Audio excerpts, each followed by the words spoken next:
Government boys middle school चाही zero line के करीब समानी सेक्टर में इस स्कूल में हुई वारदात 25 से 26 मई 2025 को इस पे मुकदमा हुआ दर्ज और पुलिस की जानिब से मुख्तलिफ अफराद को शक व शुबे की बुनियाद पर ले जाया गया।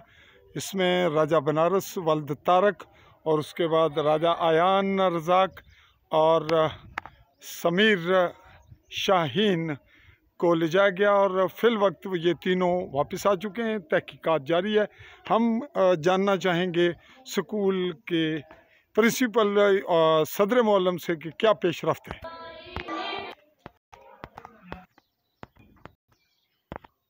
जी, हम बता रहे थे आपको कि इस वक़ूए की FIR दर्ज कराई गई और आज इस वक्त हम जब इस इदारे में मौजूद हैं और आप देख रहे हैं कि इसको वक़ूए को बहुत दिन बीत चुके।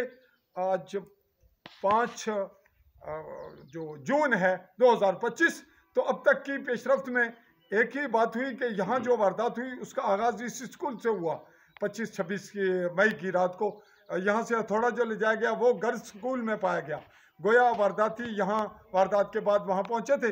तो FIR के बाद पुलिस ने जो बनारस वल्द राजा तारक चूँकि वहाँ चौकीदार था गर्ल्स स्कूल में, तो उसके बेटे को ले जाया गया कि शायद जॉब के सिलसिले में कोई ऐसी कार्रवाई होगी। 2-3 दिन उसे शुबे के तौर पर पुलिस ने हिरासत में रखा, तफ्तीश जारी रखी। फिर वो शुबे के तौर पर ही दोबारा नए लड़कों को ले गए, आयान वल्द राजा रज़ाक और राजा सुमैर वल्द राजा शाहीन को। जब ये रिपोर्ट हुई तो उन दोनों को भी छोड़ दिया गया या तफ्तीश रख के तफ्तीश में ज़ेर मरहला जो तफ्तीश का था गुजारने के बाद उनके पेपर हो रहे थे, वो पढ़ते हैं, उनको वो रिलैक्स भी दिया गया जो उनका राइट था। एनी हो जो भी हो, जब वो तालीम हासिल कर रहा हो तो उसके वारदात उस केस की नोयत मद्देनज़र नहीं रखी जाती। अदालत भी रिलीफ देती है और पुलिस बराह रास्त भी दे सकती है। इसमें भी कुछ लोगों का जिक्र आया, खुसूसन राजा बनारस की जानिब से ये शिकवा चलता रहा। मुझसे भी रस्मन बात हुई उनकी फैमिली की कि जनाब आप वो पेपर दे रहे हैं, मुल्ज़िम हैं और आप मीडिया वाले बोल नहीं रहे। तो उस पर हमारा ये था कि ये शुबे में ले जाए गए हैं लोग। इसको रिपोर्ट किया गया जब, तो ये बात सामने आई कि जो राजा शाहीन हैं वल्द ज़मान, उनकी जानिब से बड़े शदीद कमेंट्स आए। फिर एक हैं राजा रफ़ीक जो यहीं इसी गुड़ा के हैं, मौजूद शख्सियत थे। उन्होंने उस इंतहा पे जो बदतहज़ीबी और सख्त अल्फाज इस्तेमाल किए जिनका ताल्लुक मुझसे नहीं था। हमने उनकी वो बात नोट कर ली, उसको अलग से फेस करेंगे, हम उसको डिट्रैक नहीं होने देंगे। उस बात का मामला अलग था। इसका जिक्र इसलिए ज़रूरी है कि इससे वारदात करने वाले महफूज हो रहे हैं। इन लड़कों पे जिनको शुबे में ले जाया गया, इलाके में बहुत सी चमोगोइयाँ पाई जा रही हैं और बहुत से लोग जिक्र भी कर रहे हैं। वो तो हमें आज सदर मोअल्लम यहाँ जो शफीक हैं उनके और अमले की जानिब से ये बात सामने आई है, जिनका ये कहना है कि हम किसी पर इल्ज़ाम आज नहीं करते, किसी पर शक का इजहार भी नहीं कर सकते।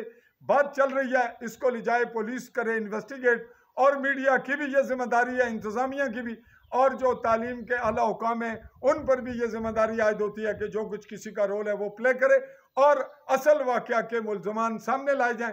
तालीम के इदारे में इतनी बड़ी ज़्यादती और सफा जो दहशत है उसकी फ़िज़ा को ख़त्म किया जाए।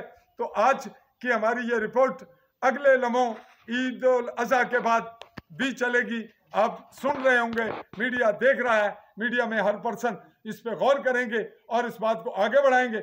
और मेरे हवाले से कोई मुतनाज़ा रोल है तो वो इसी इदारे, इस तालीमी दोनों इदारों के वक़ूए के मुतालिक होनी चाहिए।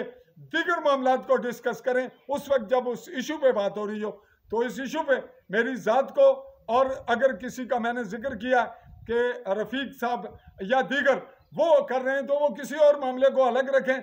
यहाँ किसी राजे खालिद का कोई ताल्लुक नहीं कि वो किसी मामले पे मुझे डिक्टेट करे या कोई मुझे मुतासर करके मुझसे रिपोर्टिंग करवाए, ये नामुमकिन है। और अगर किसी को कुछ वहम है कुछ और वाक़यात का कि पहले कुछ वाक़यात यहाँ से रिलेटेड मिलते जुलते होंगे कि किसी की हमदर्दी है, तो वो भी गलतफहमी का शिकार है। साथ ये ईद उल अज़हा पे ये वीडियो रिपोर्ट पूरी दुनिया देख रही होगी, देख चुकी होगी, देख रहे हैं।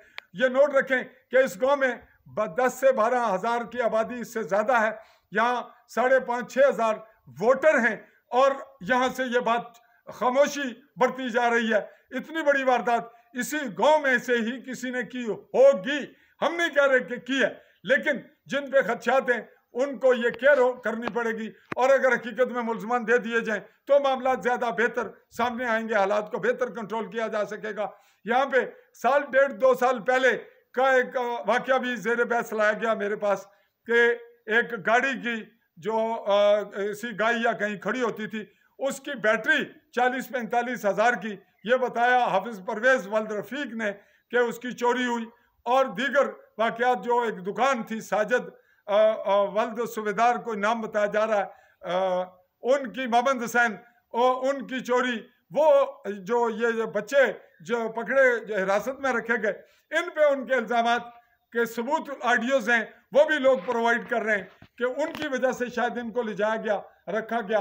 और कुछ और भी है कि ये उस रात इधर भाग रहे थे, उधर भाग रहे थे, और फलां शख्स ने देखा, फलां ने नाम पूछा, वो रिपोर्ट्स भी सबूतों समेत मौजूद हैं। लेकिन ये इल्ज़ामात किसी की जानिब से नहीं, ये हकीकत क्या है ये जानना पुलिस की जिम्मेदारी है। और पुलिस के रवैये पे इस वक्त तक अवाम मुतमिन नहीं। अवाम इस सर्द महरी को किसी बदगुमानी में ले रही है कि ये सर्द महरी है, पुलिस जिस जिसको शक पे ले जाना चाहे ले जाए। इसमें मेरी भी ये ऑफर है कि मुझ पे भी शक, पुलिस का हक है, मुझे भी शक की बुनियाद पे ले जाएगी और मुझे बिठाएगी, और ये रिपोर्ट होगी कि साफ़ी चौधरी फजल रहमान को भी शक की बुनियाद पे ले जाया गया, तो इससे क़यामत नहीं आएगी। किसी ने इल्ज़ाम आयद नहीं किया आप पर, आपका बाकायदा आपको गैर मुतल्लिका जो बात आपके मुतालिक नहीं, सबूत नहीं, वो आपके मुतालिक नहीं कही। आप अपने जज्बात को, एहसासात को कंट्रोल रखें, और अगर कंट्रोल नहीं होता तो फिर स्कूल के मामलात की हद तक, जब तक ये मुलजमान पकड़े नहीं जाते, आपका भी तावन होना चाहिए, जिनके बच्चे हैं उनका भी, मुझे भी, बाकी मुअज्जिन को भी, और जो बल्दियाती इलेक्शन लड़ रहे हैं, लड़ चुके हैं, जो उम्मीदवार हैं, आए रोज़ बयानात सियासी देते हैं, उनका भी मौक़िफ़ आना चाहिए। हम उनका मौक़िफ़ भी लेंगे।